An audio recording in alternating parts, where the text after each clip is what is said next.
या महाराष्ट्र राज्यामध्ये खरं तर महाराष्ट्र राज्य हे बहुजनाचं राज्य आहे आणि या महाराष्ट्र राज्यामध्ये छत्रपती शिवाजी महाराजांनी 17 पगड जाती सोबत घेऊन राज्य स्थापन केलेलं आहे।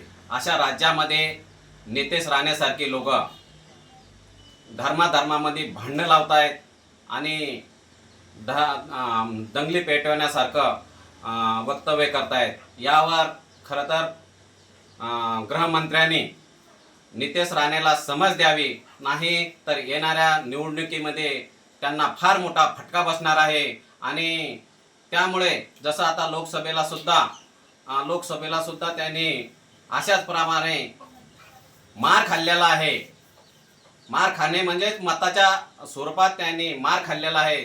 त्यामुळे मी देवेंद्र फडणवीस किंवा त्यांच्या वरिष्ठ लोकांना अशी मी विनंती करतो, मी बदनापूर तालुक्याचा काँग्रेसचा अध्यक्ष या नात्याने कडक कारवाई नितेश राणेवर करावी आणि गुन्हा दाखल करावा आणि यापुढे असं वक्तव्य कुठल्याही समाजाच्या बाबतीत करू नाही अशी समज द्यावी।